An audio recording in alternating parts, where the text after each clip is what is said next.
Welcome to the Boxing Source Midweek Report, where we tackle the latest topics in the sport of boxing here up to this point every single Wednesday. Time to start the show.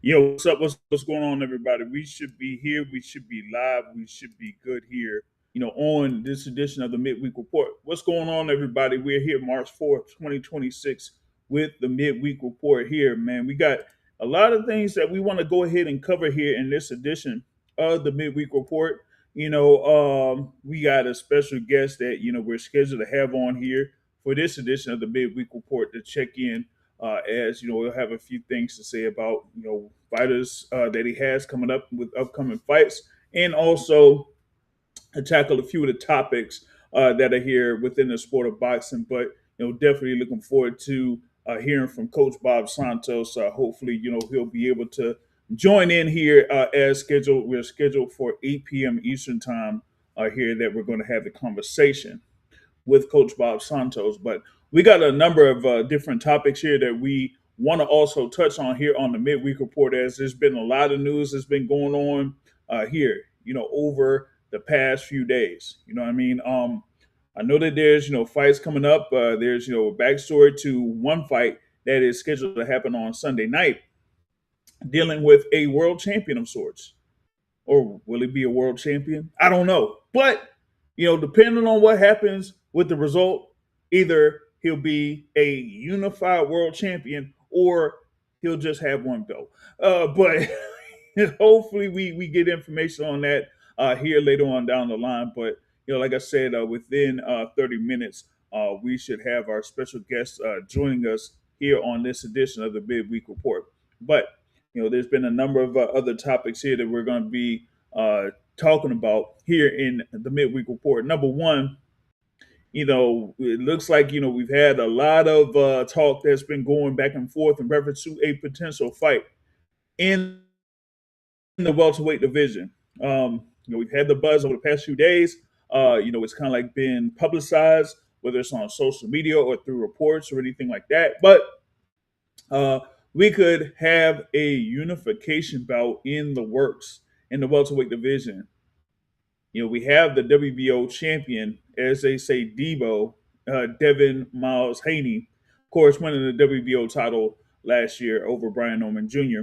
And this could be the first defense of the WBO welterweight title for Devin Haney. And he could be right in line for a unification bout. Now, some people are thinking that, hey, it could be, oh man, that you could look for a rematch, with Devin Haney and Ryan Garcia. As of the, this last weekend, you had Devin Haney that was, out there in Arizona, and they were talking with Devin Haney, and he was like, hey, listen, with Ryan Garcia winning that bout against Mario Barrios and becoming the WBC welterweight champion, that that would be a unification right there, and it would be a rematch that a lot of fight fans would be looking forward to. But we've had some buzz about another world champion that is interested in fighting Devin Haney, that has had the world title there within the WBA, and that is Rolando Rolly Romero. So they've been going back and forth. It's been on social media. They've been going back and forth. You have, of course, Bill Haney that's on here, speaking about it and things like that. So, I mean, hey, we got the question that's out there, man. Listen, it looks like they're talking as if they're fighting next. Is it possible? Hey, man, looking like the signs could be there, man. And given that, they're talking about a date that could be out there for it, I'm very hopeful. I am very hopeful that this could happen because, they're talking about, maybe something could be in the works for May 30th or anything like that. And that, they've kind of been saying a few things here. So, I wanted to get into one of the one of the things with social media on here. Hopefully I could share it because I've had like some technical issues on this show in the past, but let's see here if we can get this thing going. We can get this thing cracking. But all right, here we go. We should be able to do it. So that, yeah, okay. So yeah, so we here on the social media thing there for Rolando Rolly Romero. You should be able to see it. You should be able to see it there. And at the bottom, you see this is Rolly Romero's X account, the Twitter account, whatever you want to call it. And there at the bottom it says, Devin's daddy is going to be real sad on May 30th. And, as of this morning, we had another post from Rolly Romero, but then recently, he makes another post here. That was around 3 p.m. Eastern time or something like that. He tagged Devin Haney and puts in the gift there. Are you getting cold feet? But later on, he retweeted something there with Cam and Mace that was said last year. But this is like the most recent post as of about an hour ago. Rolly Rivera says, no more ball back in this court or that court. I'm signed, sealed, and delivered. Big boy deal. The Haneys have always been soft and full of lies. I'm going to end y'all for good. Wow. So that's what they got here, at least on Slate. Now I don't know what's going to be going on with that. Shout out to everyone here that's on live. He said that shout out to Secret Dance Move. Got the thing there as far as like a Devin versus Rolly is good as made for May 30th on Amazon Prime. It said what BFTB was confirming it. Shout out to Thomas Hill in the building, checking in. That was the thing, man. May 30th was, what they were looking for. I've heard from a couple of people that have or that represent uh, key figures in making a fight like this possible. And the hope for me is that May 30th, Barclays Center. Hey, I'll if it's Barclays Center, that would be interesting to me. Because you're gonna have two guys in Devin Miles Haney, as I say, and Rolando Rolly Romero that are West Coast based, and they will have a fight in the East Coast. But hey, if they willing to do it, May 30th on the East Coast, hey, you know me, I don't have any issues with that because hey, if y'all know me, being based in the East Coast, it doesn't seem like we have that many high profile fights on the East Coast like that. We were able to get Tank Davis versus Lamont Roach last year, but outside of that, maybe the thing for Ring 3, where we had of course Shakur Stevenson get the win over William Zepeda. We'll talk about, and also with Edgar Berlanga, they're getting knocked out in the main event. But other than that, we haven't had real big things. You know what I'm saying? So yeah. The other joint, man, I'm gonna be talking about that a little bit later too. Secret Dance Moves. So that's another one of the topics here that I'm gonna be talking about in a bit, or maybe I could get it done here before we have our special guest joining in. But yeah, this thing here with Dev and Rolly Romero, you would have the WBO champion there in Devin Haney. You would have the WBA champion there in Rolly Romero, right? Now, regardless of what the offer is, hey, if Haney accepts, you know what? That's great. It's great for both parties or great for all parties involved. And I'm going to tell y'all why. Okay. Number one, you would have Devin Haney, of course, going off of his win over Brian Norman Jr., being able to hand Brian Norman Jr. his first loss, um, and becoming the WBO welterweight champion. Then you would have Rolly Romero, of course, who last year defeated Ryan Garcia, who is now the WBC welterweight champion. So you're going to have, both of those guys that are going to be coming off of, those big wins and everything like that. And that's going to, kind of like set the stage for the top of the welterweight division. Okay. For Dev, it would be like, hey, some people would probably favor Devin in this fight, but it remains to be seen. For Rolly Romero, it would be another opportunity for him to take down one of those well-known fighters that are around that era of, of course, Tank, Devin Haney, Ryan Garcia. Some people say Shakur Stevenson or something like that. So you have Rolly Romero taking on two. It would be now three of those guys if he ends up fighting Devin Haney, as he's already faced Tank, right? That was what Memorial Weekend of what was that? How far back was that? Like 2023? Man, time be flying, man. I was at the Barclays Center for that. That man, time be flying. But you would have something like that. Hey, but remember, I was saying the thing in reference to Devin Haney and Rolly Romero being like two West Coast based guys, but Devin Haney fought Ryan Garcia at the Barclays Center, right? So hey, if it could be done back then, it can be done now. You know what I'm saying? So I think that this one would be really intriguing that they'll be able to pull it off there on May 30th. But it would be something too. Like Secret Dance we were talking about here, yo. PBC putting on great cards right now. Hey, listen, they put on great cards. They got something set up for of course, May 2nd, over in Las Vegas. When you got, of course, the WBC light heavyweight champion in David Benavidez going up to cruiserweight to face the unified champion at cruiserweight in Zerto Ramirez. We also got another fight that could be on that card. Could be Armando Resendiz versus Jamal Charlo. We talked with Coach Ronnie Shields yesterday. That's what they're looking like here. Setting up. Of course, you got Jamal Charlo that's at the camp over there in Texas with Coach Ronnie Shields. And he's been putting in work for the past few weeks. You know what I'm saying? But yeah, you would have good card on May 2nd. You got a good card that would be set up for May 30th if this ends up being on Amazon Prime pay-per-view. And also you got the fight cards on March 28th that's coming up here at the end of the month. Of course, headlined by Sebastian Fundora versus Keith Thurman for Fundora's WBC Super Welterweight Championship. But this fight right here, this would be really intriguing here for both fighters. You know what I mean?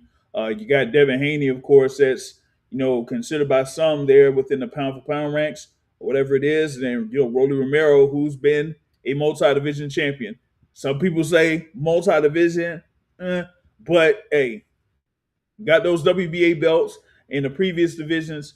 Now he's here as the world champion there at 147. But again, this would be his first defense of that WBA title in comparison to Devin Haney's first defense of the WBO title coming off of his win over Brian Norman Jr. Now, there's been some other buzz as far as like other fights that could be, out there on the horizon. What? Since I got about 15 minutes or so before we have the guest here that I'm gonna see if I'll be able to have joining on. So I want to get into what Secret Dance Move was talking about. And this was a report there from what was it through the Chava ESPN Twitter account, Salvador Rodriguez of ESPN. And your buzz was that you're in the works for having Lamont Roach Jr. against William Zepeda, and that it could potentially be for the WBC lightweight title. Now, the thing about it is that, well, the WBC does have an interim champion there at lightweight in Yada Herrera. Um, yes, you did have Ashakur Nafis Saeed Stevenson as the WBC lightweight champion, but of course, he moved up to super lightweight. He defeated Teofimo Lopez. He is the WBO and lineal champion at 140 pounds. So now you have the WBC lightweight championship vacant. Yadier Herrera is the interim champion, but William Zepeda and Lamont Roach are the two top contenders there within the WBC rankings right now. This is, as of the other day? Yeah, they updated it like yesterday. Okay, so you got Zepeda and you got Lamont Roach there at number 1 and number 2. Actually, I could see if I could just go ahead and share those rankings with you here real quick. So you should be able to see the rankings there over in the third column. You see there that is the WBC rankings. So If I just go ahead and just put this thing up, yeah, so you got the lightweight rankings there. As you see, WBC at vacant, Yair Herrera as the interim champion, William Zepeda at number one, Lamont Roach at number two. Of course, Zepeda had the loss to former WBC lightweight champion Shakur Stevenson. You have Lamont Roach there that had the attempt to become the WBC interim champion at super lightweight when he faced Cruz on December 6th of last year, and it ended up being a draw. I felt like Lamont Roach won that fight, but he's still a draw nonetheless. And now he could be in position to compete for the WBC lightweight title here against William Zepeda, of course, with Lamont Roach being a former world champion at 130 pounds and had, of course, his bout with Tank Davis on March 1st at the Barclays Center last year. Damn, it's been a year since that. That's some, man, time be flying, right? But that's what you got there as far as like those rankings. You see what's going on with all of that. And I think that's going to be a good matchup if they actually get that done. Secret Dance says Yair Herrera is his favorite fighter. It says WBC robbing him. Typical WBC. Hey man, I don't. Hey, listen. I put it like this. So usually it's all about the money. Okay. Usually it's all about the money. For Herrera, what was it that he you recently had that bout? That was what, January over in Germany, right?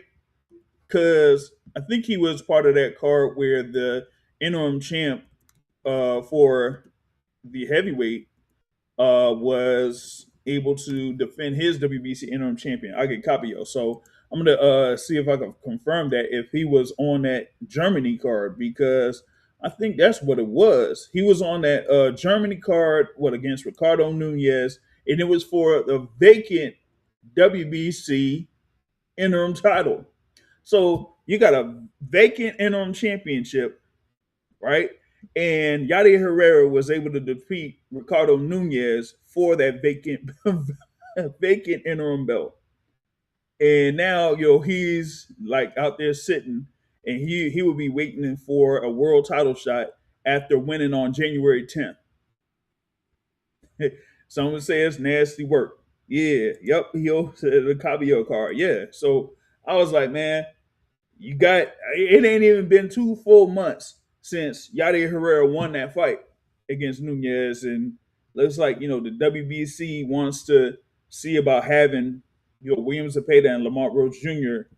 Fight for what would be a vacant WBC title. Now, it's been reported by Danny Raphael that the WBC ain't really quite ordered yet. But it looked like they saying that Roach versus Zepeda is a done deal.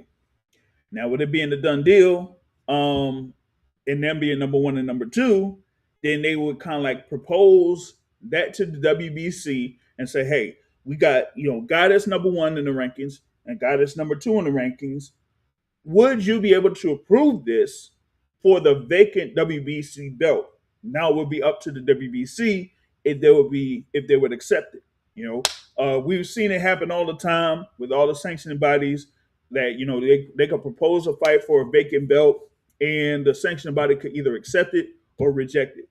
I've seen times where they've accepted it. I've seen times where they've rejected it, whether it's WBC or, like, for example, the WBO. They rejected a fight that could have happened between Albert Bell and I think it was like Liam Wilson or something like that. Because they had at the time Emmanuel Navarrete or whatever as the WBO super champ. So it sometimes it works, sometimes it doesn't. You know what I mean? Shout out to Secret Dance Move here again. He says, once Shakur was stripped, Yair should have automatically been elevated to full WBC champion. I mean, now, now remember, given what was happening, or at least in a conversation with WBC President Mauricio Suleiman, there was one time where, of course, with the super middleweight division, you had Terrence Crawford as the undisputed champion. So he had the WBC belt. And so once he retired, you did have, of course, their Christian and Billy as an interim champion. He was fighting on that same card with Canelo versus Crawford. Got a draw against Lester Martinez, but he was still the interim WBC champion. Then they, named or elevated Christian and Billy as the full WBC super middleweight champion. Then you had the thing there with the featherweight division where you had Bruce Carrington, who was the interim champion, but he ended up fighting for the full title against Carlos Castro on January 31st and was able to get a knockout victory to become the full WBC featherweight champion. So, hey, sometimes the whole thing with the sanctioning bodies is hit or miss or whatever it is, whether it comes to interim, elevating to full, rules and regulations, that type of stuff. So it'd be crazy sometimes, on that front. You know what I mean? But yeah, the thing with Yadier Herrera, I have to see. Like, I don't even know like who is basically behind Yadier Herrera, but if they do actually try to make that move to have Zepeda versus Roach for that title, then man, I don't know. I would have to go ahead and raise that up. But it looks like if I'm gonna go ahead and check because it looks like Yadier Herrera had been on for a few cards over in the UK, so maybe he's out there with Queensbury, but I can't really confirm that. You know what I mean? But it would suck for Yadier Herrera, I'll tell you that. You know what I mean? It really suck for him. So that's a number of things there. That we got on slate here. We got about a few more minutes until we have our special guest to join in. I might do like a little bit of a cheap plug here. Meantime, in between time. Yeah, see, here you go. Shout out secret dance move. See, that was the thing I was looking at.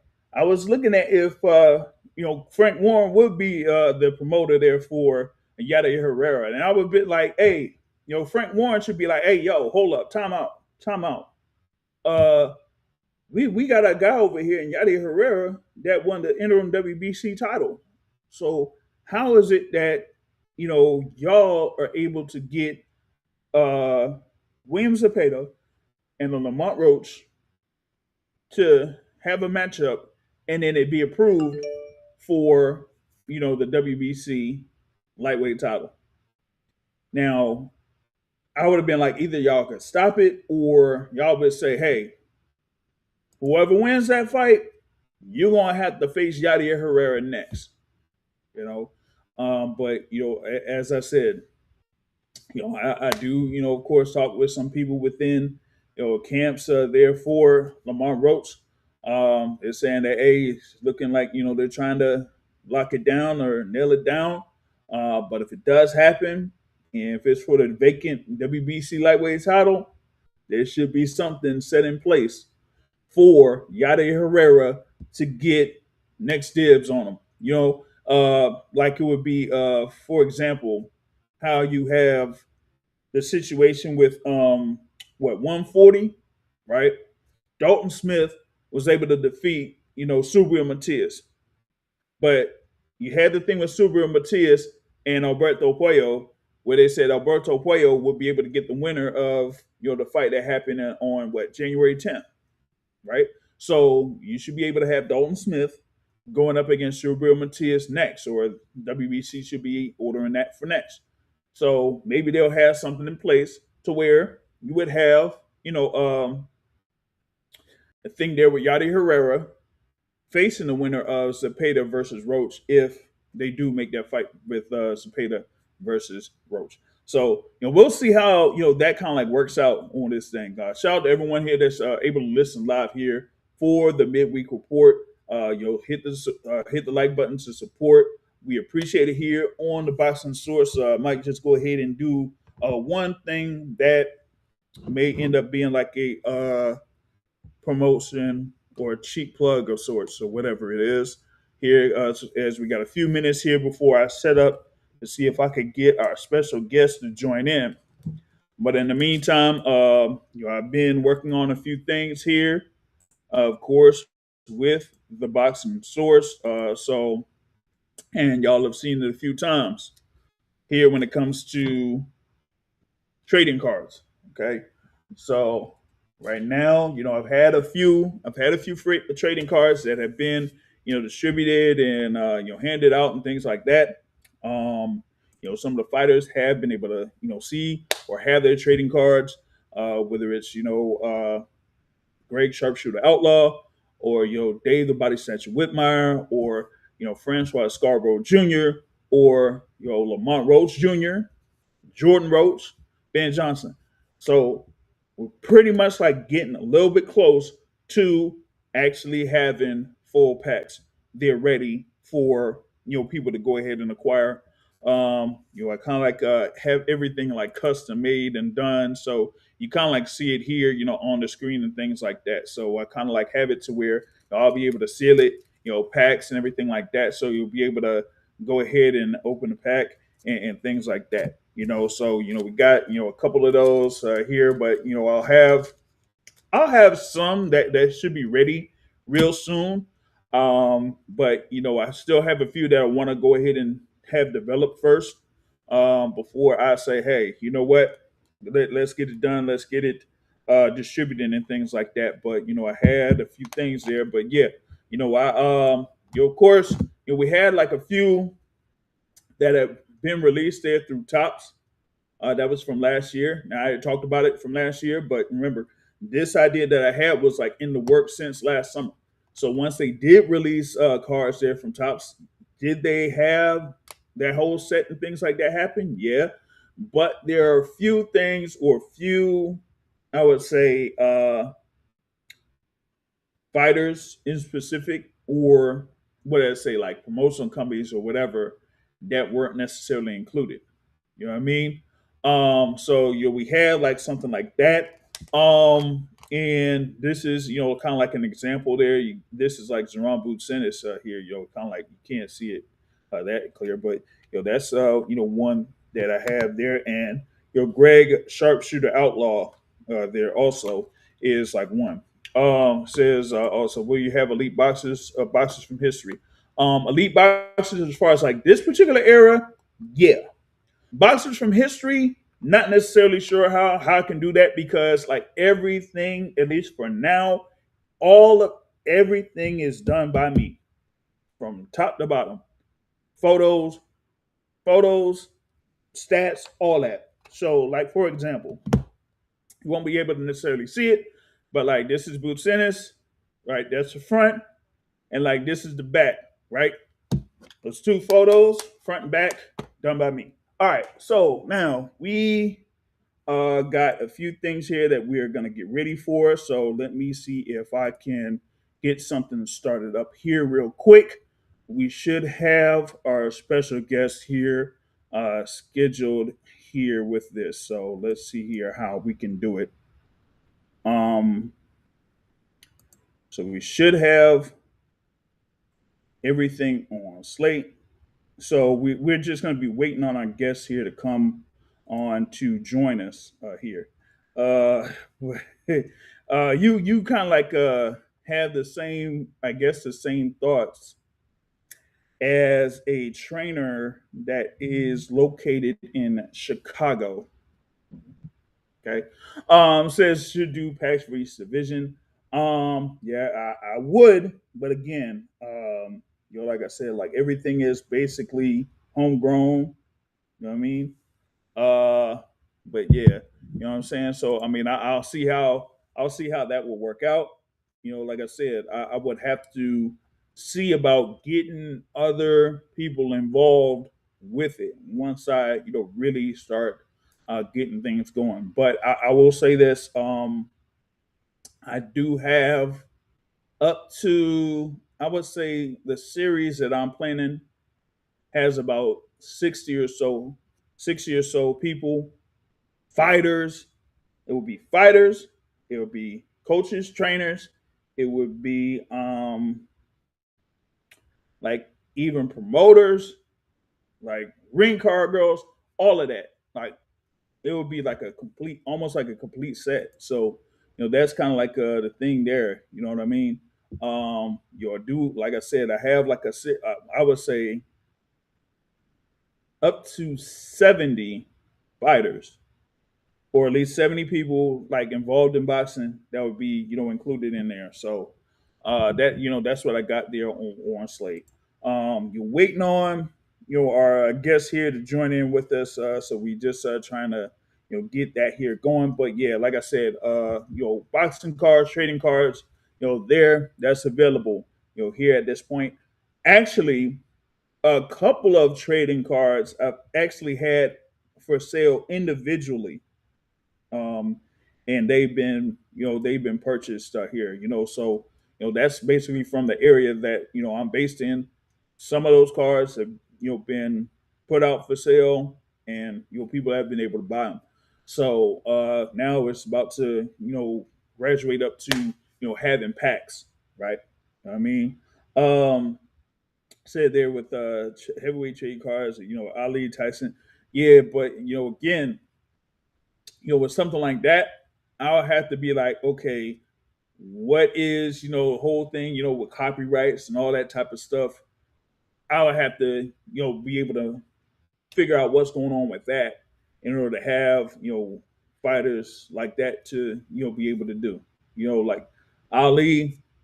I mean, you would think like Ali or Tyson, be like obvious, like you can't necessarily do that. Like even with like fighters that are fighting now, there's somewhere you would have to be like, oh, are you able to do this? And they're like, yeah. Some will be like, yeah, and then others will be like, pump the brakes a little bit. So, with fighters in the past, whether it's they're in the heavyweight division or welterweight or middleweight, that would be the thing. Is that would I be able to, actually have that done and then not, have any issues with that. So, that's the thing I got with that. Let me see here. I wanted to see what's up with our guests here. I don't know. They might be setting up here because they basically busy and everything like that. So what I mean. I know how it is sometimes. All right, here we go. We should have them ready on here. Should be able to be ready to go. So we got it checked in. I got my great guest here that's going to be on here to join us. He's there, of course, doing his thing at the gym, over there in the West Coast. So we should have him ready to go. It's our coach, great coach here, Coach Bob Santos. What's going on, Coach?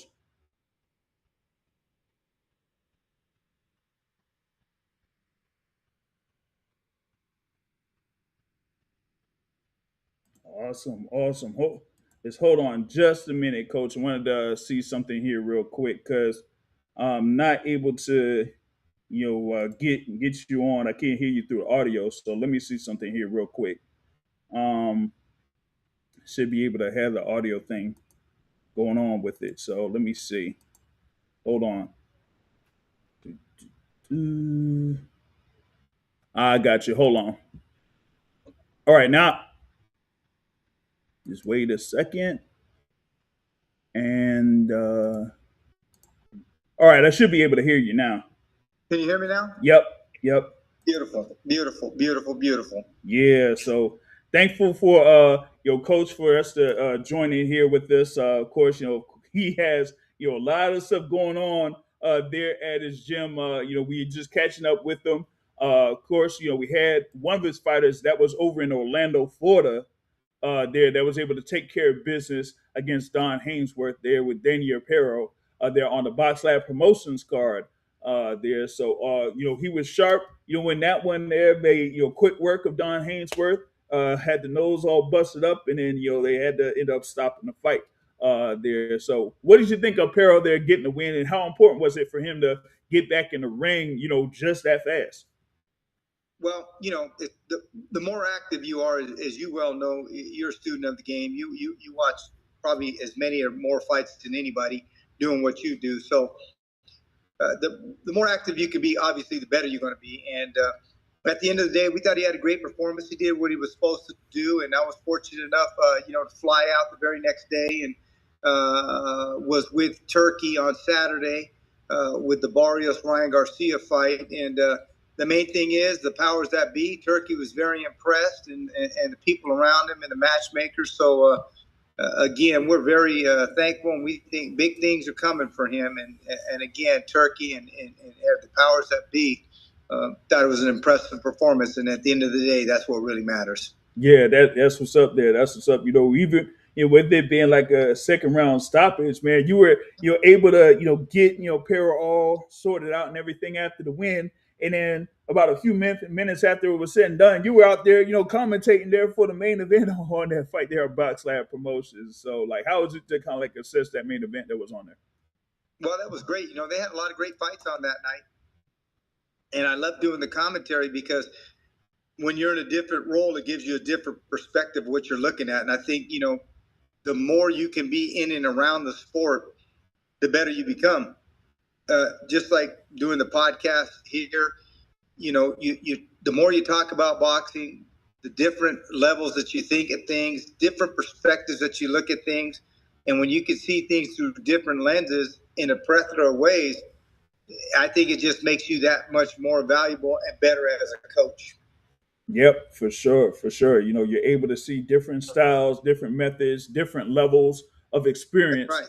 There, so you kind of like see what's going on, not just as you are and have been in the corner for a long time, very long time, but also able to see it from a commentary perspective. Like I've only done commentary like one time, like in my entire life, but it's a real experience, doing something like that. Yeah, well, There on the commentary call. is great because one, you're looking at the fights right there. You really got to study and see what's going on, so you can give your take and analysis to the sport that we love. But what I also like about the commentary is you get to interact with the fighters and the coaches in a different realm and ask them questions. Why did you do this or why did you do that for camp, and what's your process, and how are you going through the progressions of what you're doing through camps and fights. And when you do those kind of things at that level, like I said, it just opens a lot more doors to different perspectives of why certain coaches are doing different things, and that just elevates you as a coach for sure. Yeah, no doubt. Just seeing what's been going on there. Like I said, through the Box Lab Promotions, and as you mentioned there with the following day over in Las Vegas, which I'll talk about in a bit. Because as always, is very busy there in the Santos gym. Coming up at the end of this month, we got a couple of fighters that are scheduled to be in action. One of them should be Brian Acosta, Yep. right? That should be taking on Ronnie Rios there, and he's going to be on Pro Box Yep. there. So, like, how is Costa looking there? After getting a couple of fights that happened the previous year, so now he's looking to get back in the swing of things. Well, he's got to get it turned around. They sent him to me. He's coming off back-to-back losses. Obviously, the last one getting stopped, and so at the end of the day, the old saying, "Proof is in the pudding." So we got to get it together. He knows that what's at stake, and we got to get it turned around because if we don't, it could be the end of the road for him. And so he knows he's got to get it turned around. He understands what's at stake, and for me, I'm gonna leave no stone unturned to have him prepared and ready for this fight. And we're expecting a good performance for him, and I think he can get it turned around, and we're going to get it turned around. Yeah, gotcha. I mean, yeah, I think I was there and went in attendance for a closest fight against Lamont that was on the Pro Box card here in the DC area. You were Yeah. there in attendance, for the fights, and I'll talk about one of those fighters that you were there with later on down the line. But yeah, the thing with the cost is he definitely has to turn it around here after having those consecutive losses there coming up. But I also heard that there may be another one of your fighters that would be fighting on March 28th. We kind of we're kind of reluctant on calling the name here because I don't know if he'll show up, but the Candyman, should be returning here from his injury. Scheduled to fight on March 28th. You'll have the surgery there. But what has he been doing there in the camp since? Because I've seen him working with like heavyweights and all that type of stuff there over at the Oh, he gym. don't care. He get in there with anybody. That's one thing about him. If there's a word bold, that's him. He takes on all comers. He gives two shits. Coach, I got to get some work in. Geez, John, that's a heavy. I don't care, Coach. I got to get some work in. So he'll get in there with heavyweight. He don't care. John is a fun kid to be around, full of enthusiasm, athleticism through the roof, and I think he can do some real big things in boxing as long as he just keeps his nose to the grind and stays focused, keeps himself out of trouble. I think he's going to do some great things, and he's a great human being. So I think he will stay out of trouble and stay to what he's been doing, and I think we'll be in a good position with him in the years to come. Yeah, he's currently I think 9-0 with 7 wins by way of knockout. So he's looking to go 10-0 there, maybe with the eighth knockout here. That's scheduled for the end of March. So we got to look forward to that. And then of course there's one guy that is also there in the camp that you've been talking a lot of there, and that's Puro Mexico. There as a rising contender in the super welterweight division. What could be in store there for Isaac Lucero? Well, he's Ring Magazine #6. He's willing to take on all comers, as he's proven in the last two fights.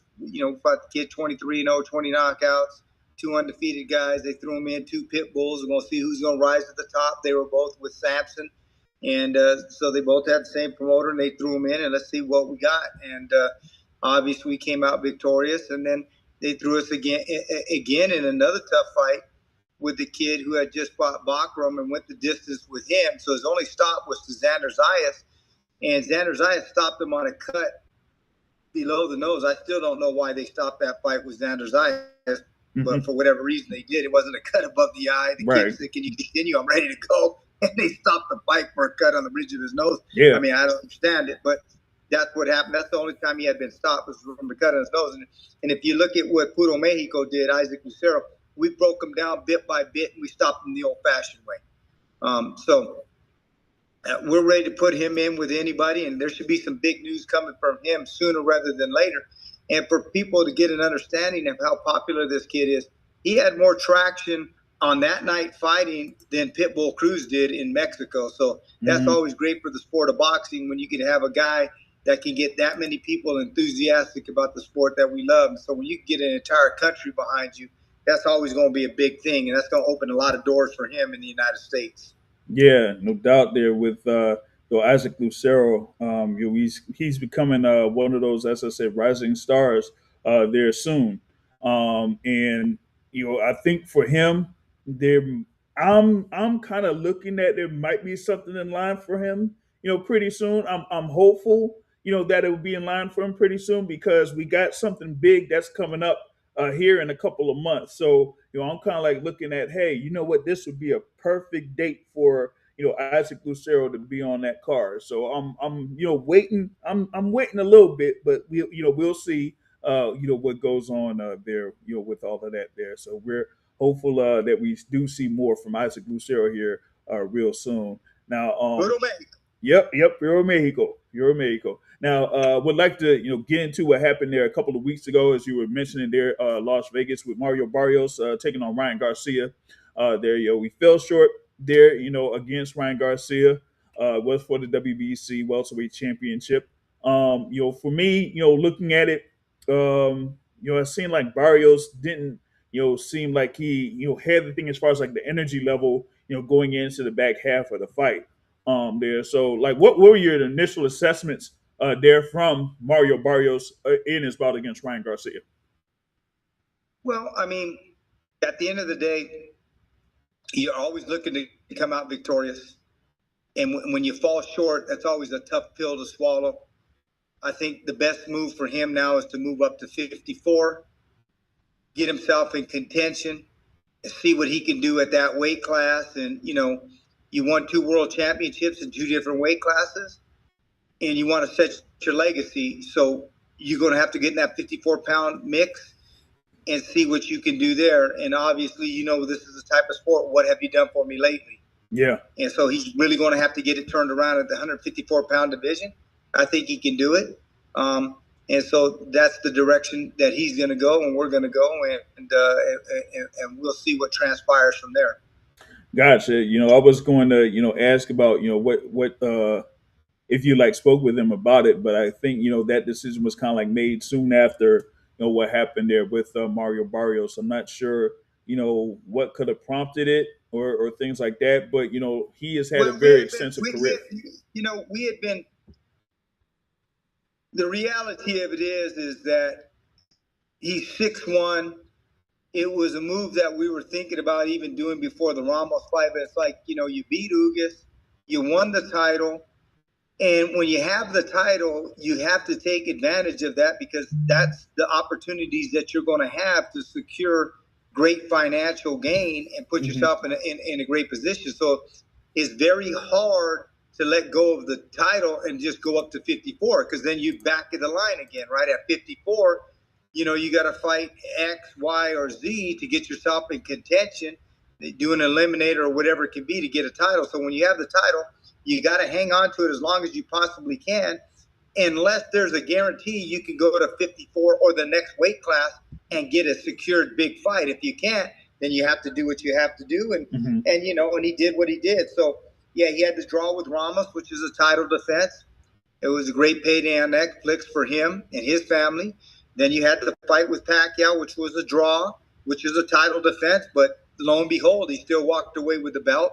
And then that led you into one of the biggest paydays you could possibly get with Ryan Garcia. And unfortunately, he fell short. And now he needs to move on. And, hats off to Ryan Garcia. He did what he had to do. He took care of the task he had in front of him. And, wish him the best moving forward with his career going on in that 147-pound division, which is loaded with guys like Devin Haney, Brian Norman. It's a great division. So, for them, wish them all the best. But for us, the direction now is at 154 pounds. Yeah, I did look over the thing there as far as like going back to there with Mario Barrios and him starting his career at the weight that he started his career at, and you're basically going up from 126, 130, and now you 122. He's yeah, turned pro. yeah, that's First right, fight, 122. 122 pounds. Yeah, 122. And now he's there, like, having the fights at 147, and now being going up to 154. He's had a long career there, so yeah, be one good thing I would say to see how he would compete there at 154 pounds. We had like one question here. It said like if you know the condition of Mario Barrios on fight day, if he was feeling ill of sorts or anything like that. He had a little bit of allergies. I know people made some big things about that, but it was allergies. And at the end of the day, Ryan Garcia won the fight. Everybody's going through something when they go into fights. You know what I mean?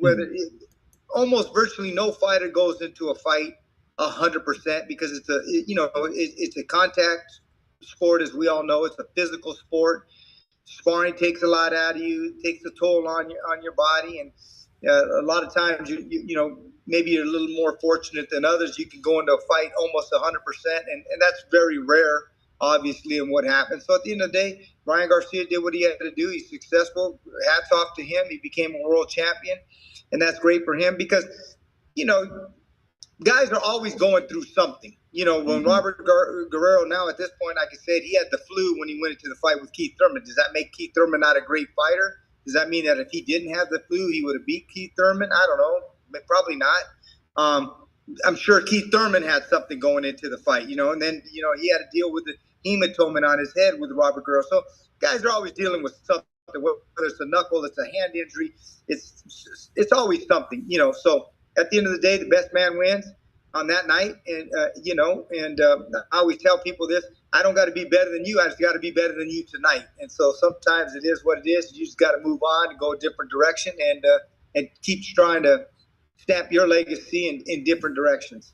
Yeah, as they say, you don't necessarily go into a fight at 100%. It was like at least a little bit. Yeah, Almost no fighter does. It's yeah. such a physical sport to get ready for what you got to do. With the sparring, the road work, the dieting, the things that they go through. You know, it's the same thing in the NFL. What do you look at pro sports when it's real high contact sports. Almost every time you can look at the injury report. There's a lot of names on that list, and then there's a lot of guys that just don't say nothing, and they still just want to play, and they lace it up, suit it up, or glove it up, and they're banged up. But that's what the nature of the beast is. That's what we're in, and it's part of it. Yeah, with it being a high contact sport, I talk with the other trainers here, like for example, Coach Barry Hunter, and I bring up that comparison there as far as like boxing and football. You actually have to go into some type of contact without like actually either being in the game or being in the ring, because you have sparring and boxing, right?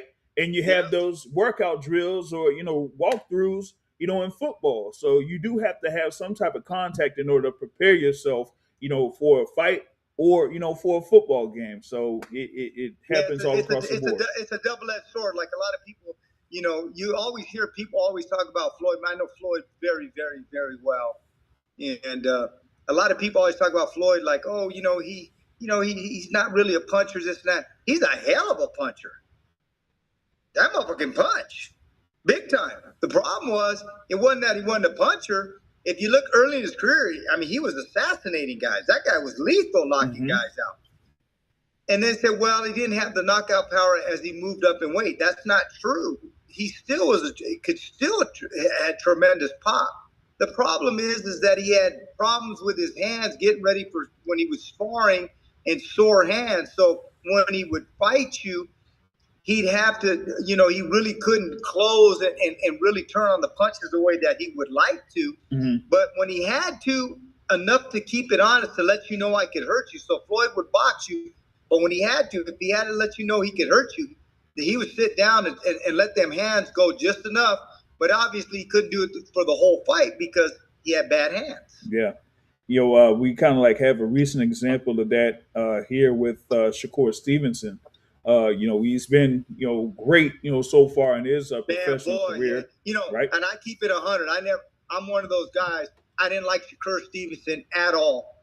100%. Not as a person or this and that. Not that his style. He's a great fighter, great boxer, great technician. But boy, I couldn't stand it with a lot of his other fights. And I was on record as that because, I don't sugarcoat it for people. I couldn't stand some of the other fights. Not that he isn't a great boxer, never took it away from a world champion, or he can't beat X, Y, and Z. But sometimes for me, it's like, man, you're so good, turn it up. It's like okay, we know you scored 30, but god dang, you look like you're capable of scoring 50. Why are we not going for 50? Yeah. But at the end of the day, the last couple of performances, he's hanging 50s on him. Just unbelievable, and hats off to him. Tremendous performances. Yeah, I always give credit where credit is due. I'm not one of those guys that's a hater. You can beat my guy. Credit where credit is due. Yep. You kind of like mentioned that when he had his bout against William Zepeda or whatnot, and then also here with this recent performance against Teofimo Lopez. Unbelievable performance. I mean, about as good as it gets. It can't get much better than that. And then you got to look at the level of competition that he was going against. So, you take those kind of factors in. But see, that's what kind of pisses me off. If you can have that kind of performance against Zepeda, you can have that kind of performance against Lopez. Then some of these other guys, you could have very well stopped them. You could have stopped them. You let off the gas and coasted. But again, maybe that's because of the hand problems. Yeah, it could be because, sometimes, you would, like you said, you're watching Shakur there, and in a sense, you see how far ahead he's at and, how much he's dominating. But is he able to or capable of going to that second gear to where it's like, okay, now we know that there's, no doubt, and then he could just go ahead and finish him and stop him. But, it might be something there with the hands. That's why I like Tank so much, right? That's why people love Tank so much. When you talk about boxing and ethnicities and so forth, you think about this. Tank is beloved by the Hispanic community big time, and anybody that really likes the sport of boxing. Because at the end of the day, we all love the knockout, right? For the most, you have the purists that love technicians, but for the most part, the blue collar guy or the average person, they love the knockout. That's why Tank is so beloved. You know what I mean? Because people love to see that power. Yeah, they definitely do, man. That's why Tank Davis is, basically been, one of the, well, they say one of the faces of the sport. You know what I Yeah, mean? So, the, and the with Hispanic community loves him. yeah, and the thing is like, anytime there could be any inkling of him, like fighting, that just brings the attention of a lot of people. So Of you do have someone everybody, that come up. everybody in boxing loves him because he's a knockout guy. Now, and I'm talking, and the average person that's just Joe Sixpack, he works hard all week, he has a couple beers. That's the guy he wants to watch. Mm-hmm. Now, guys like me that are purists and love the sport, like, okay, Shakira, I can appreciate everything he's doing, but Right. I know, like, for the sport in and of itself to grow, sometimes you got to take those chances. You got to be Sugar Ray Leonard-ish. You get a Yeah. guy hurt, put it together, because that's what's really going to sell the sport in the long run. It doesn't take away from Shakur what kind of great fighter he is, but sometimes I like to see him be a little bit more Sugar Ray Leonard-ish. Yeah. You get somebody, hurt, He could have put that all the ability. gas on his ass. Yeah, he could have that ability, but we just got to see like how he'll Yeah, be able to that's put what things makes me together. wonder.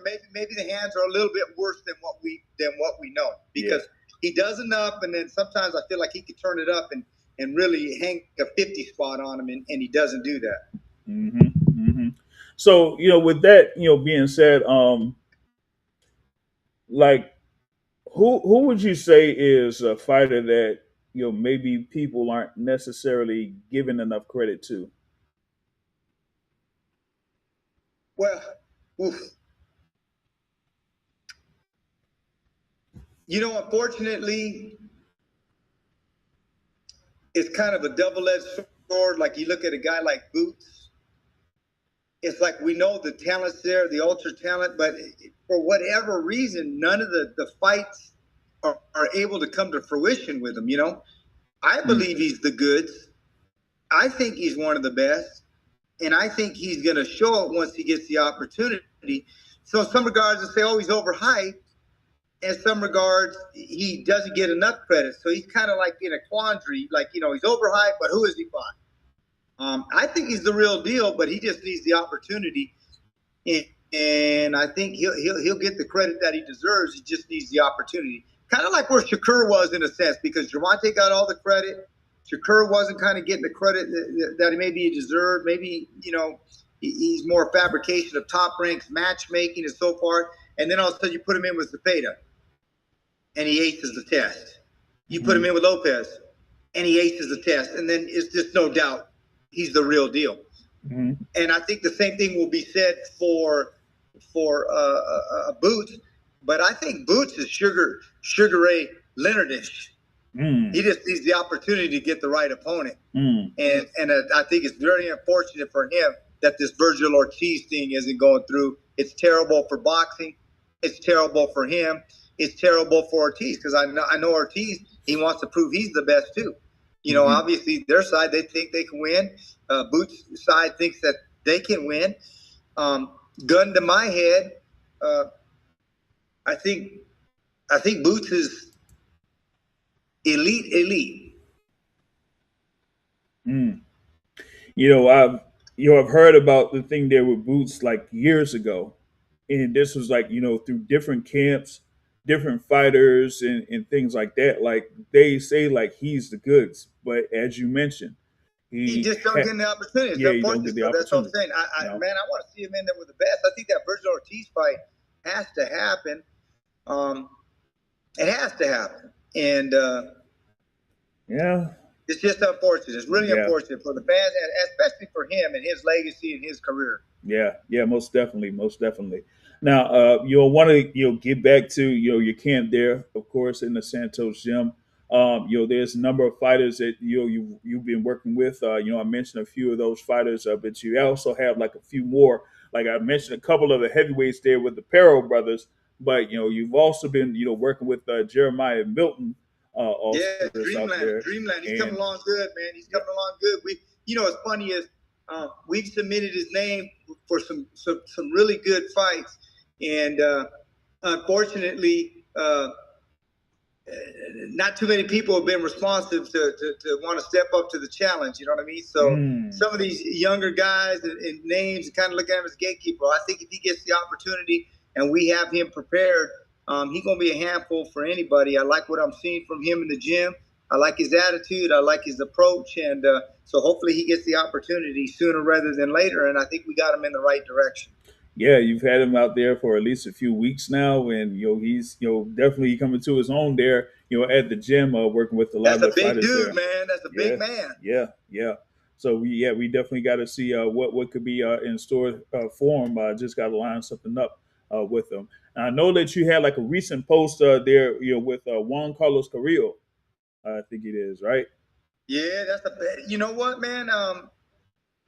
He was one of the few guys that was in camp with Benavidez, and that's where we really said, hey, this guy deserves an opportunity. He was with Lou DiBella early in his career.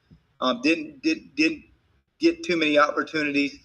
Benavidez likes to have 4 sparring partners, to go 12 rounds, and he's one of the few guys that stepped up and said, we don't need 4. We can go mano a mano. And so we're expecting some real good things from him. He's just got to stay focused, and I really like what we're seeing from him. Got a high boxing IQ. His style is a lot like Shakur's. I'm not going to say he's going to do what Shakur did, but it's that type of a style. Because one thing about Shakur, not only does Shakur bring the high ring IQ, the style, but Shakur lives the life. He eats, sleeps, and drinks boxing. Mm-hmm. And so when you get that, you got greatness. This kid's got great talent, great ability, high ring IQ, and he's been in there with Benavidez and everybody.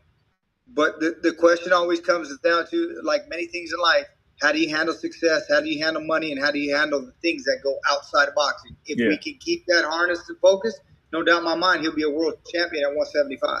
Oh, that would be great to see there, especially there in the light heavyweight division. It's very talented division out there. Of course, bad boys in there, boy.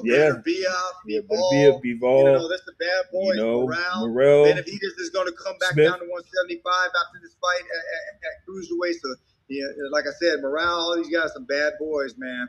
Yeah, Morale got that fight with Callum Smith coming up here, so that's going to be a good thing there, for sure.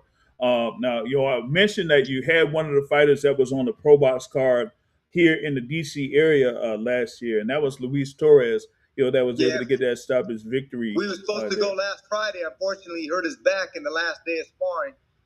Sometimes that's the things we talk about. Mm-hmm. If it would have been a little bit more movable, that's probably a type of fight that we would have still went through, but it was to the point where locked up so much he couldn't even really walk. But that's what we talk about in sparring, physical camps. As you're coming down in weight, sometimes things like that can happen, broken hands, elbows, whatever the case is, because these guys are starting to come down in weight, and you finish up the last couple of sparring sessions and things like that happen. So his back locked up on him.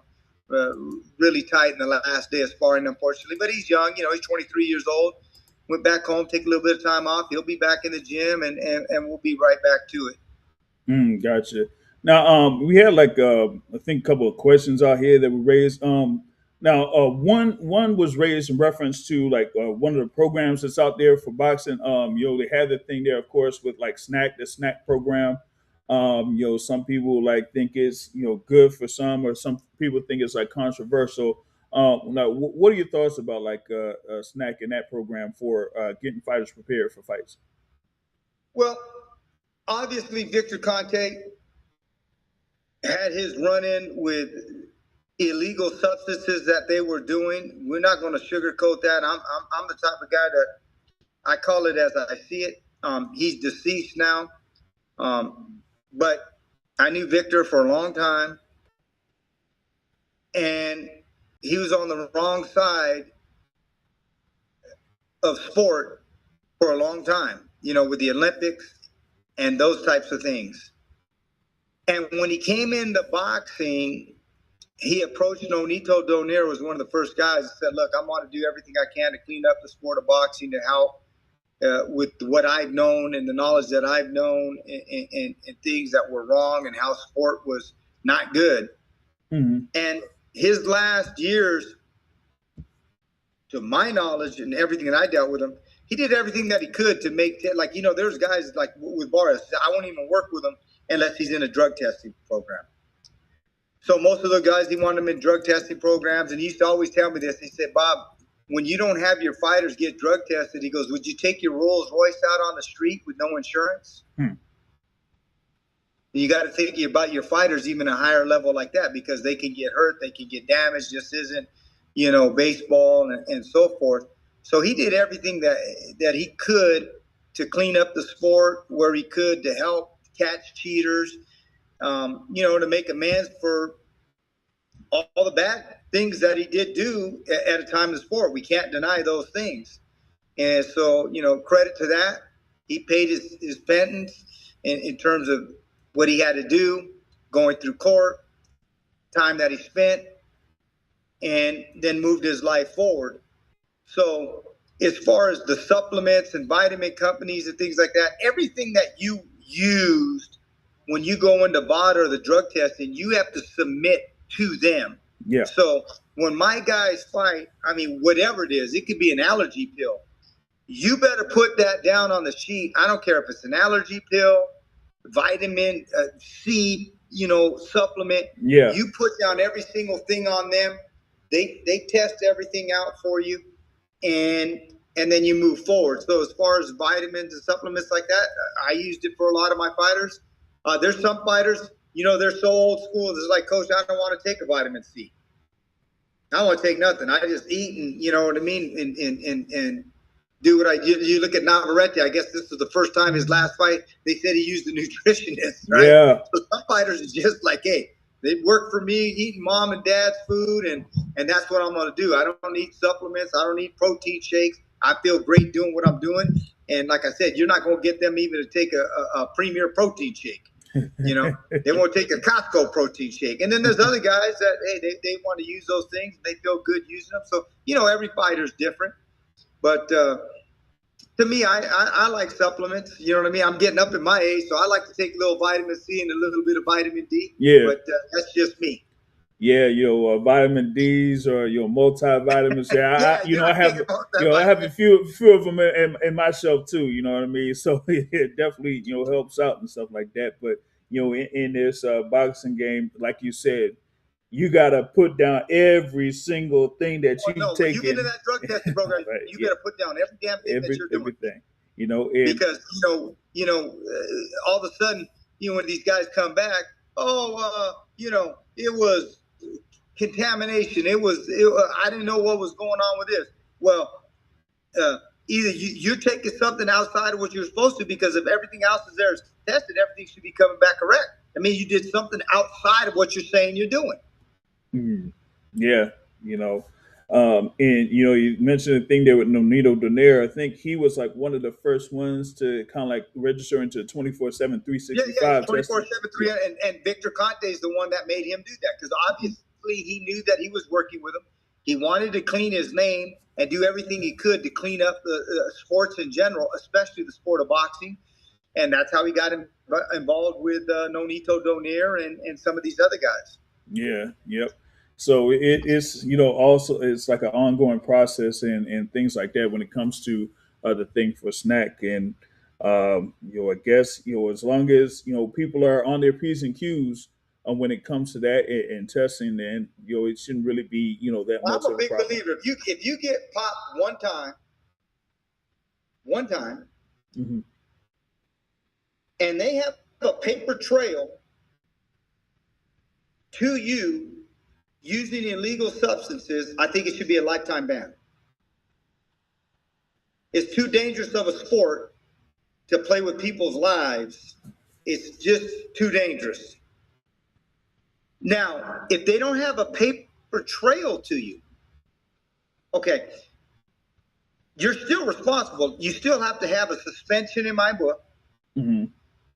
And if it's a second time without a paper trail, it should be a lifetime ban. Yeah. And I think it should be Lifetime across the ban, board. if they can trace it to you, they know that you were purchasing it, they can run it to this and that, or they got you dead rights to center, lifetime ban. If it's really a case of somebody gave you something you didn't know, because a lot of times fighters are trusting of the people around them and people in general, and that's the biggest mistake these guys can make. But if you do, you're still responsible for what goes into your body, and you're positive, then you need to have a suspension. If it happens again, like I said, a second time, it should never be a third time. Lifetime ban. That's it. It's unfortunate, but that's what'll clean the sport up big time. Yeah. And it can't necessarily be like Sports, any. but people got to realize something too. Okay. Boxing a lot of times gets too bad of a name. It's in all sports, and then sports in general gets too bad of a name. So a lot of times, what pisses me off is say, well, boxing's a dirty game, or people that don't really like football, or they're pissed off their bet didn't go the way they wanted it to go. Now football is a dirty game, and look, when there's people involved, there's going to be corruption involved to a degree in any walk of life, whether it's politics, whether it's attorneys. And I say, hey, man, there's doctors right now that are prescribing shit that they shouldn't be prescribing either. Should we never go see the doctor? Should we never not believe in doctors? So when you have the human element involved in all walks of life, whether it's construction, whether it's attorneys, whether it's mechanics, a mechanic brings a car in, he says, man, I think this is bad with your transmission. And there ain't nothing wrong with the transmission. And they just took the poor lady down for $1,500. That's just human nature in life. You're going to have good people and bad people. Yeah. But when they get caught, hold their ass accountable to the extent of the law. And if you do that, that's how you stop a lot of corruption and people thinking they can cross the line. Yeah. And my thing is that I was going to bring up a recent example that happened, right? And this is like in baseball. The designated hitter for the Atlanta Braves just got hit with the whole thing with the banned substance, and this was like his second time getting caught. Right now, they got him out for the season. He's out for the entire season. Right? Yeah. And they can't like say, "Oh, it came from this, it came from that."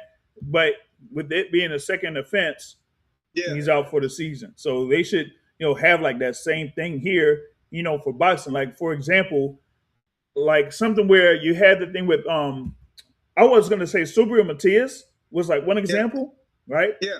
But you also have Zanabek Alamhala that could have had the fight against Erislan De Lara in December. Hold on a second. Let me see here. Let me see if I could get. It looks like he had the thing cut. Let me see if I could get him back on here real quick. Hold on a second, y'all, because as you see, it was a good conversation. So I'm gonna see if I could, get him to join in here once again. So I want to go ahead and share this thing here real quick.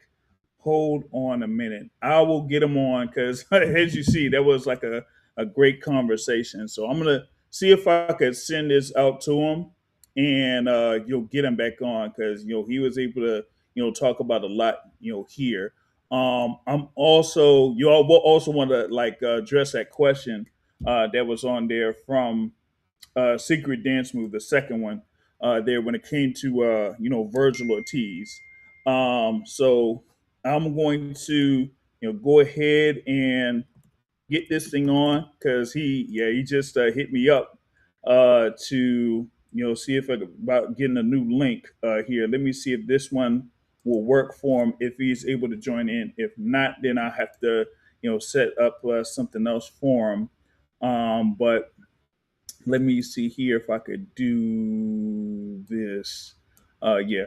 So yeah, I'm gonna go ahead and send him the link here. Hopefully he's able to join in through that. But I will, kind of like talk about the thing there with the Vergil Ortiz, conversation. But yeah, just had to, get that message there because it's usually a great conversation here with Coach Bob there. And it will, kind of like take, a good few minutes here. So yeah.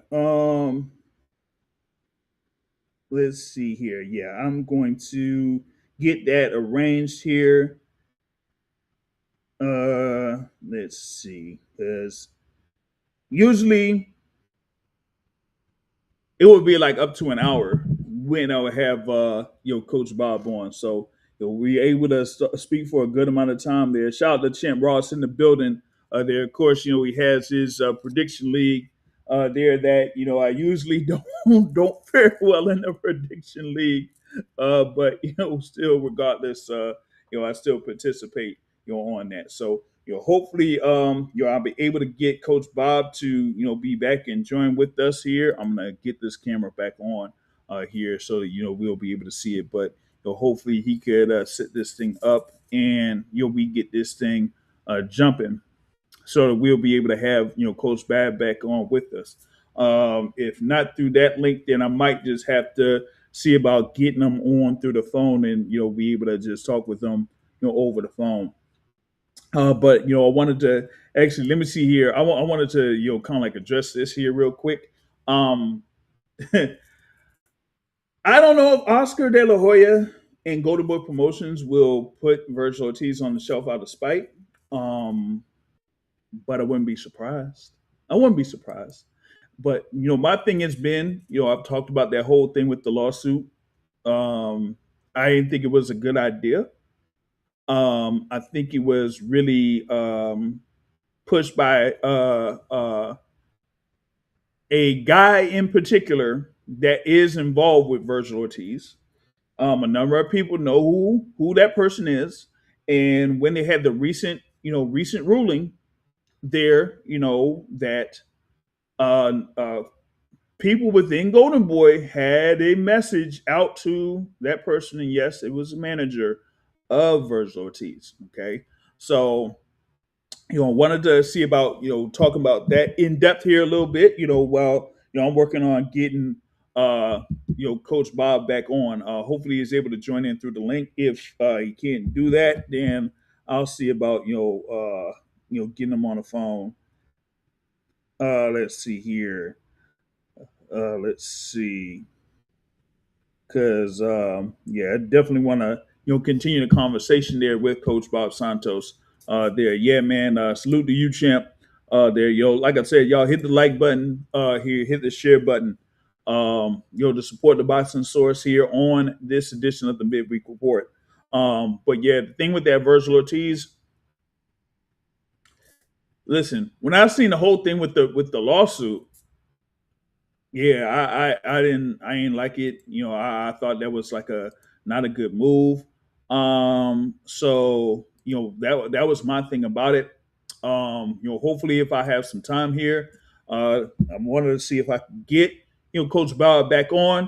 But if I can, I also wanted to talk about what was going on with that lawsuit because wanted to kind of like share that whole thing as far as like the details of it, you know, and with that being said, like what was going on with it.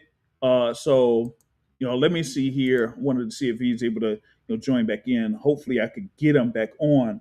But I say about another 10 minutes or so, because we did like send a text to say that we're trying to get the link, but had did send them the link there. Either that or I could probably just send it through the phone.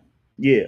So yeah. So what I was gonna do is just have the thing there where I'm going to be talking about that lawsuit because that is also on the docket here for this show. Actually, would be after this because I did talk about the whole thing with Tank Davis and Isak Pitbull Cruz. Talking about the thing there with Lamont Roach Jr. and William Zepeda potentially happening. We also could have a fight that could be scheduled for May 2nd on the Benavides versus Zerto card. So we do have that. That's on slate as well. So let me see here because I want to see if I could just copy. I'm going to see if I could copy this link here that I was able to send him through email, and then see if he's able to join that way.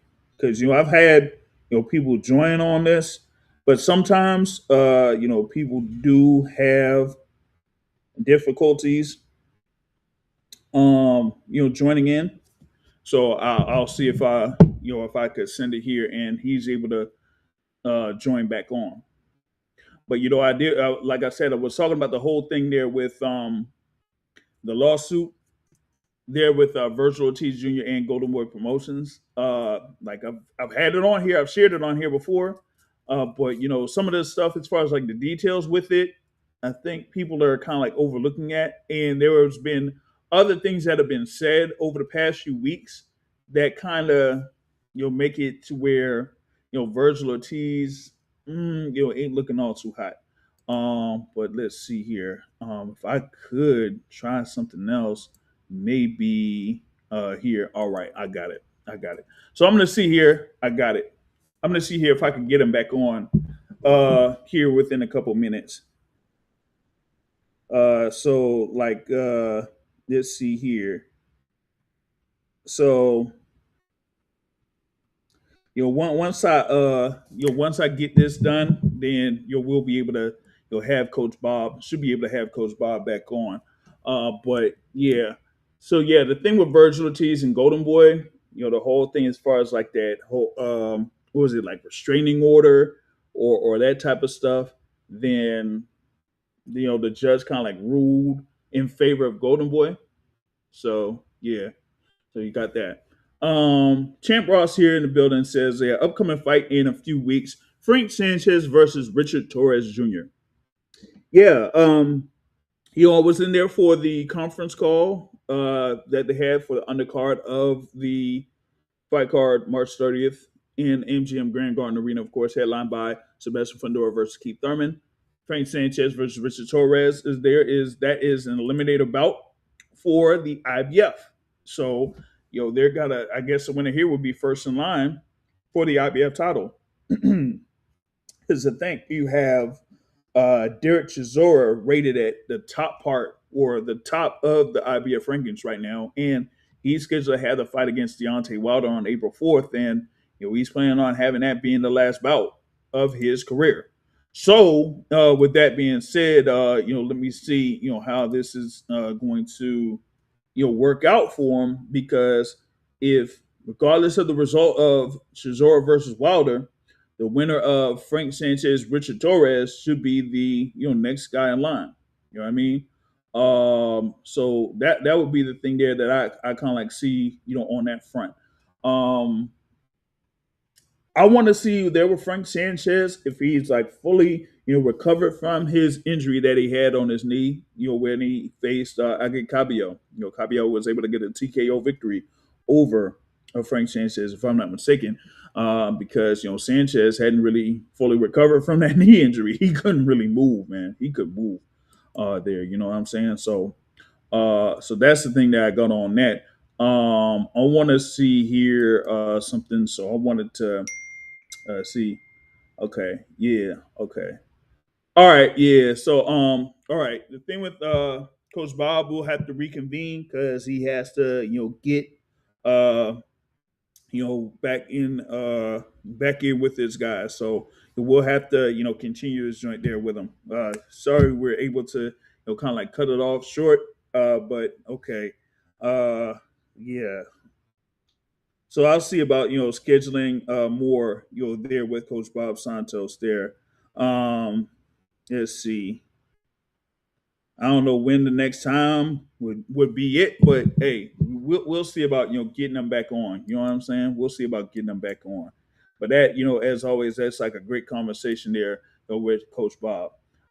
Yeah, yep, it's IBF Eliminator. You know what I mean? Because they're within the top part of the rankings there for the IBF. So we got that. Okay. Yeah, I'm really kind of bothered that we couldn't necessarily have Bob Santos on for a little bit longer, but we'll be able to reconvene. It was always great conversations there with Coach Bob Santos there, so we'll be able to look forward to more there. And for me, I think we kind of like covered I think everything that we needed to here for the initial conversation. as far as like topics that I had. But hey, if you had like any additional questions, he would have been like no problem. He would have been able to answer them there. So you do have that. All right. So with that being said, I do have one more topic there on the docket, and it was brought up there by Secret Dance Move there. Asking the question, Vergil Ortiz on the show for a while or not?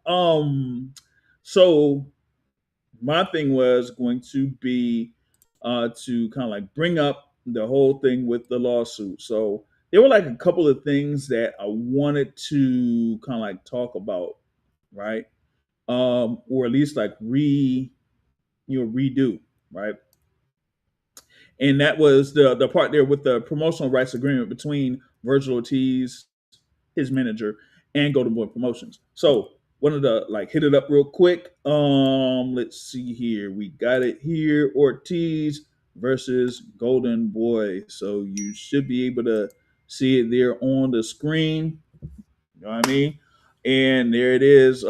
Says there as far as like the termination of the promotional rights agreement. And he says like seeking confirmation that Golden Boy's broadcast contract with the Zone had expired in December 31st, 2025, and it would exercise Ortiz's right to terminate the promotional rights agreement. And a copy of the promotional rights agreement is attached. And I'm going to go with on that here in a bit, right? Let me just go here real so you'll be able to see this whole thing.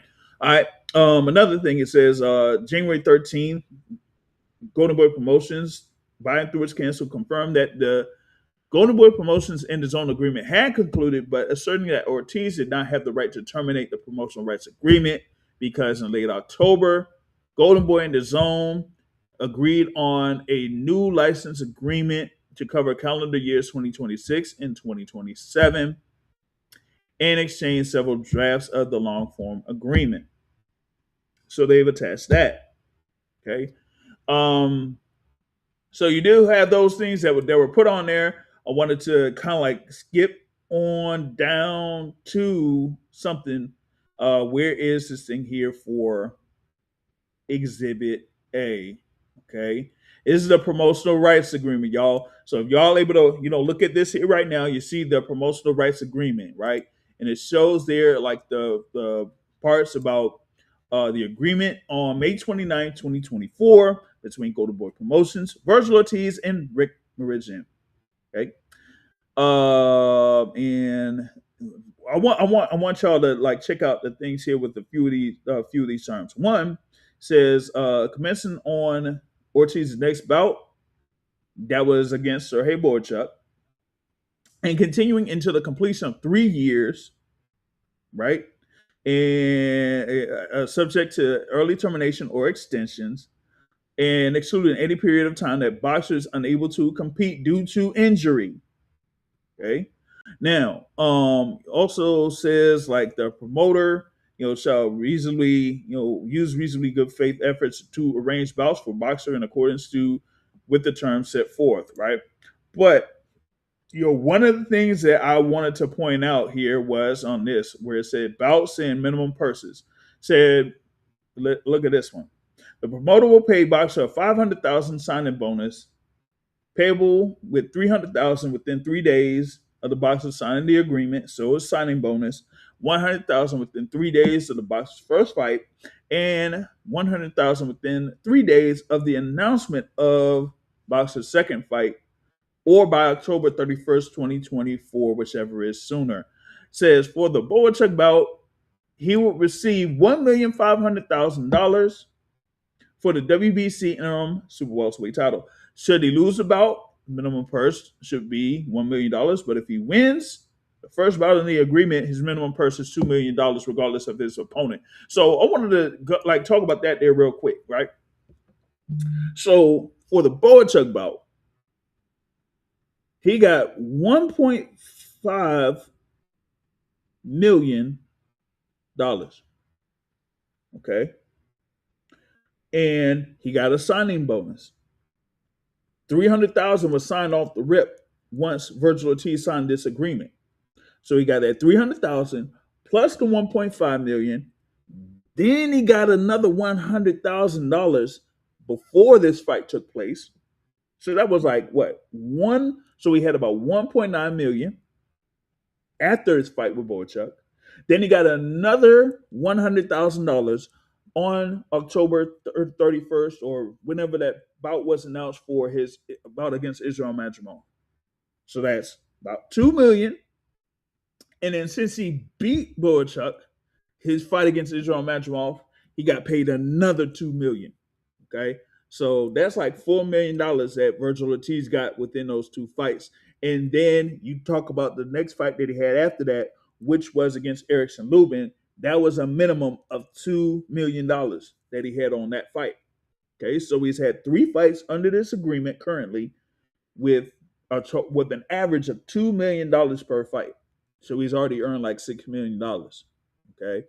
Um, Now, if he participates in the main event of a pay per view as an A side and defending a world title, he will receive a minimum guarantee of $2,500,000. I don't know why they worded it that way. It's just 2.5 million against no less than 75% of the net. So you kind of like see all of that, right? Okay, so that was like one part of it. The other part that I was like, wait a minute, what's going on here, right? Is that they contended. If I could go down to the bottom part of this, right? Because all of those pages was the whole promotional rights agreement. That was like about I don't know, 20 pages or something. Now you have the whole thing as far as like the dispute between Vergil Ortiz Jr. and Golden Boy Promotions. This whole thing that you see here is from the representatives for Vergil Ortiz, right? I want to go into the response there from the attorneys for Golden Boy Promotions. Hopefully, I could get it. Okay, let me see. There's the C. Okay, so I wanted to see if I could find the whole thing where they said that um, Vergil Ortiz and his party wanted to have more money in reference to his potential bout against Boots Ennis or something like that, right? But here it says they're like, dated as of May 2024, Mr. Ortiz is not permitted to terminate the agreement and, in fact, is in breach of his obligations under the agreement. It said it's like Section 10G of the agreement as the purported grounds for termination. But it talk about the whole thing with the zone, which is something there. And they had the whole thing as far as like couple of representatives within Golden Boy, so that was the thing about it. And they also said what Mr. Ortiz fought in November. That was the Erickson Lubin fight. Golden Boy is obligated to offer him two fights per contract year, August 10th to August 10th. They have 8 months remaining to provide Ortiz with his second fight during the contract year. This is what I wanted to point out. He said, moreover, your comments about the negotiation for a potential fight against Jaron Ennis are wildly inaccurate. Golden Boy has offered Mr. Ortiz a guarantee of $3 million for that fight, $1 million more than the guarantee required by the agreement. Along with potential pay-per-view upside, in response, Mr. Ortiz has demanded a $7 million guarantee, which is more than 3 times what is required under the agreement and twice as much as Mr. Ortiz has ever earned in his career. I wanted to stop right there. Right quick. All right. So I talked about the whole thing as far as like the financial terms of the agreement. When I said where he had the thing for the $1.5 million for his fight against Boachuk, right? Then he had the $2 million for his fight against Israel Madrimov since he won against Boachuk. Then he had another 2 million with his fight against Erickson Lubin. But one of the other parts of the agreement was that if he had a world title, that he was going to be paid what 2.5 million. Let me see. I got to go back up to that whole part. I could get to it here, not the battle arrangements, but this one, right? It should be. Dang, man, there's so many parts of this thing, man. All right, there it is. Bam. All right, so like I said, the boxer holds a major world title His minimum purse will be $2,500,000 regardless of his opponent, right? If he participates in the main event of a pay-per-view card as the A side and defending his major world title, he will receive $2.5 million against no less than 75% of net event revenues, right? So the potential bout that he would have had against Boots Ennis would have been at minimum he would be paid what 3 million, 2.5 to $3 million, right? But what they're contending is that Ortiz and his group want $7 million for the bout against Boots Ennis instead of the 2.5 or the 3 or whatever it is that that was shown in that letter at the bottom here, which you kind of like see. So they offered a guarantee of $3 million for that fight. Again, Vergil Ortiz Jr. is not a full fledged world champion. So I don't know if that with him being an interim champion is a technicality or whatever it is, but he's not a full world champion. However, him going up against Boots Ennis, they're saying that he would be guaranteed $3 million for that fight, along with potential pay per view upside. So they're saying in response, they have demanded a $7 million guarantee. So talked about it before. Talk about it here. That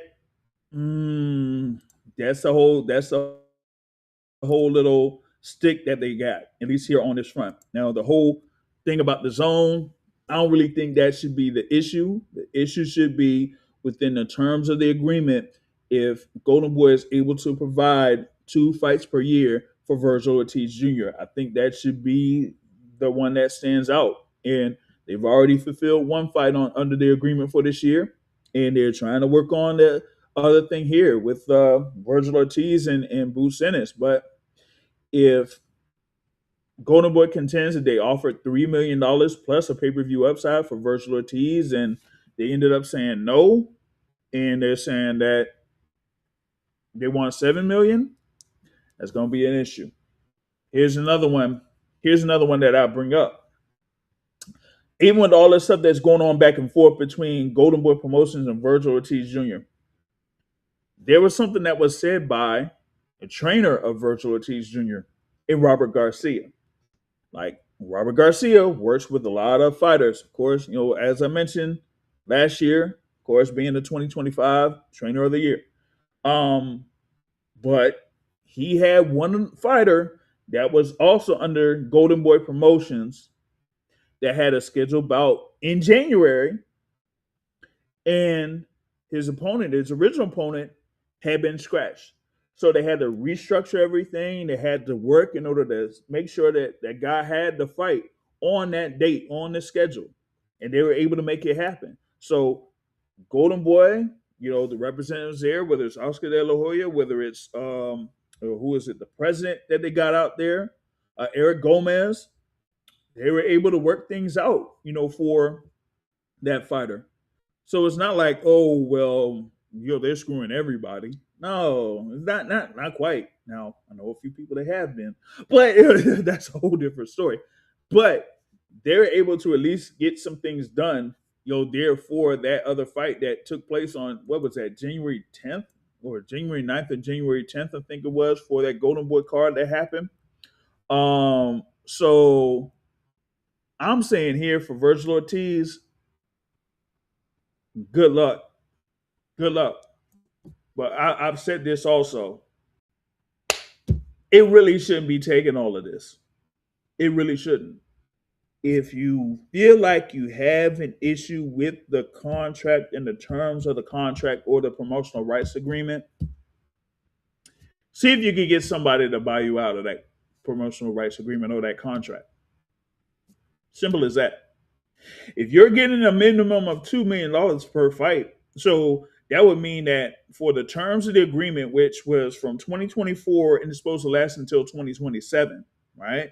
So you've already had 1, 2, 3 fights. So you could have had about another 3 more fights or whatever it is. See if somebody would be able to buy out the rest of that contract, whether it's a minimum of $6 million or a little bit more than that. See if you can have somebody buy out the contract. Having to go to court, I really don't think that would be. I really didn't think that it was necessary for them to go to court. The whole thing, as far as like the zone deal and having that be a technicality, I don't think that would have been much of an issue. I think the issue is if you're going to have a fight with Boots Ennis, then you would say, hey, this could potentially be something big. Or maybe you thought, or somebody in your camp thought, that you're probably worth more than what you were offered for the fight against Boots Ennis. But once again, Golden Boy was offering 3 million plus pay-per-view upside.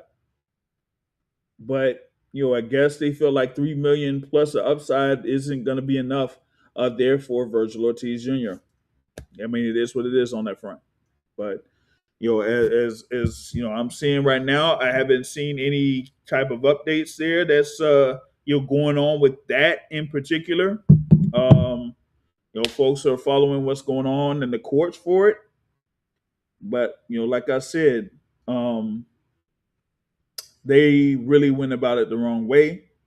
People are looking like they're all up in arms and saying, "Oh, well, because of this, now we ain't gonna have the Boots fight." Well, yeah, I guess we ain't gonna have the Boots fight. But again, if you really had an issue with the terms of the agreement, have somebody buy it out. But the other problem is, word was that somebody got into the ear of that team and said, "Hey, you could potentially get this amount of money instead of what Golden Boy is offering you." Now, because of the judgment that was made, he pretty much got locked out. And Golden Boy has the rights to Vergil Ortiz Jr. and can do anything they want, with him, whether they want to have him in a fight or not. If they spoke with any other parties as far as like trying to make that fight with Boots Ennis, that was a violation of the agreement that Golden Boys contended. And so that's why, you had, what is it? Like I said, Eric Gomez. Oh, man. He really, made things public when it comes to that case, man. Oh, my God.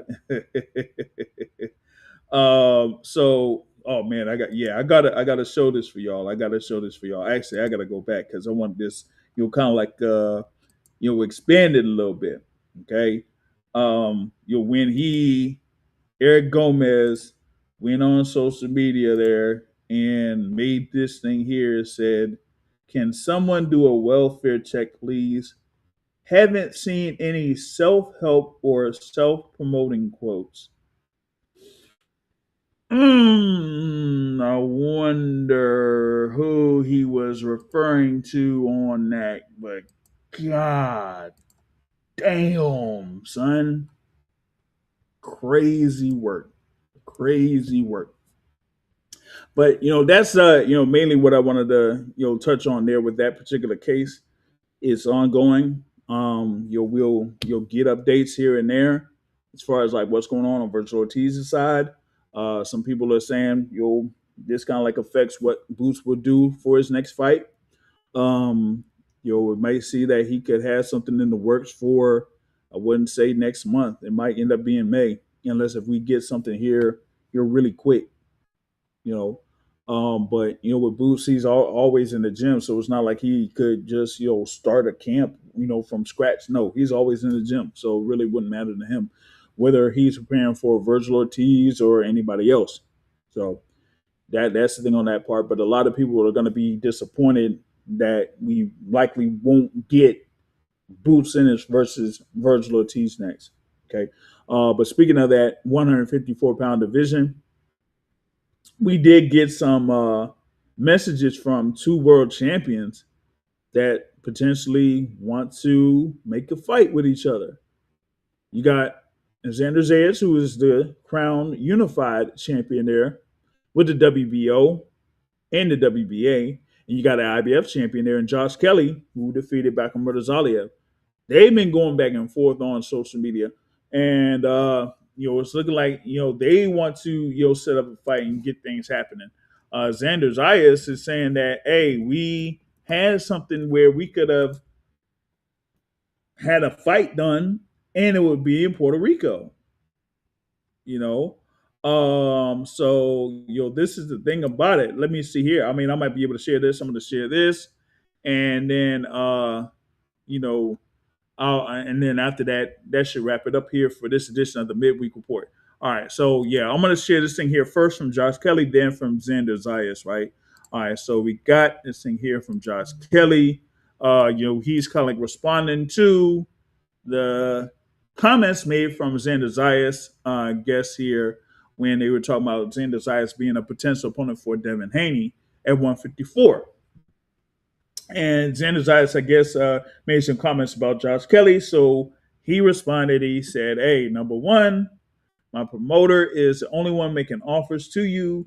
Number two, he said you're willing to come to the U.S. and make the fight. He also said that he'd been told categorically, you said you will not come to England. It also said Matchroom Zone have a setup on TV. Top Rank doesn't at the moment. So he said that he feels like there's an easier fight elsewhere for some money, or he's overpriced himself on purpose just to look at different options. He also said, hey, y'all could have boxed in Backroom. Nobody jumped at that chance. And he went and beat Backroom there. So he said there would be no way that he would be refused in any fights with Xander Zayas. That's kind of something there right there. But then you had Xander Zayas actually responded. Okay. Now let me see. I'll put up the response here real quick, and here it is. Here it is. Here it is. Okay. He says 2 weeks ago, the Top Rank approached Matchroom, and we are still waiting on a formal yes. He also said that it's first time that he heard Kelly say that. Okay. As far as like responding to each one of these things. Okay. He said for number three, he said false. Your own promoters was the one that told us that the economics don't work in the UK. As far as like, being in comparison to having to fight in the UK and having to fight in the US. Okay. So he's saying that Matchroom feels like the bout in the UK wouldn't generate as much as it would in the US. Okay. And he says, four, that we have a date, we have a venue, and we have TV in Puerto Rico ready to go and only waiting on the yes from Josh Kelly. He said, now that you said yes, he's like, look, have the promoters work out the deal, have it done. Hey, so we'll see. We'll see. So we can have another unification fight at 154. Xander Zayas just came off of his win there against Salvador to get the WBA title. And now he could potentially get the IBF title if they work out a deal for this to get made. I personally want to see Top Rank have a network deal here with ESPN if they could renegotiate that.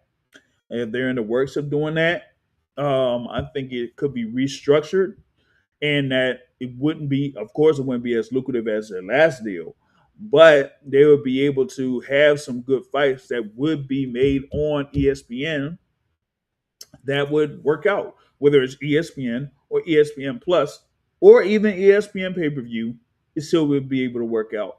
But I think, starting again would be a good move here for Top Rank if they're able to get back on ESPN, but it remains to be seen.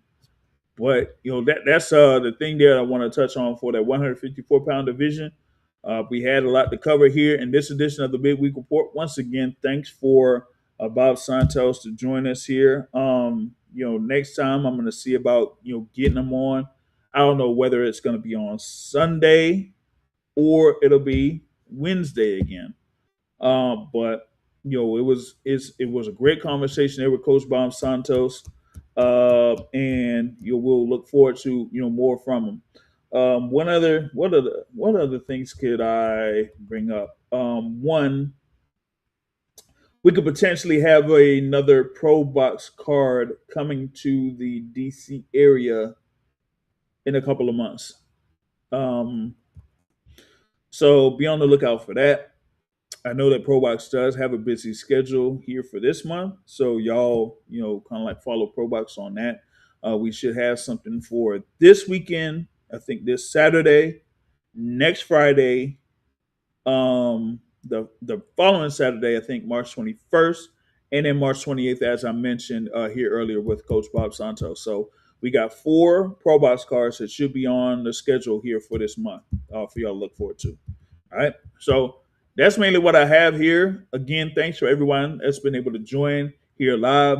Hit the like button, hit the subscribe button if you're on for YouTube. Thanks for folks that's either watching on Rumble or Twitch. Like I had it on Twitch here also, but we're going to be talking about more here later on down the line. The Boxing Source podcast is scheduled for Sunday evening at 7:30 p.m. Eastern time. So we do have that. So hey, I'll reach out to Coach Bob if he's available for that, and we can have him join for that. But until next time, folks, I will catch y'all later. Peace out.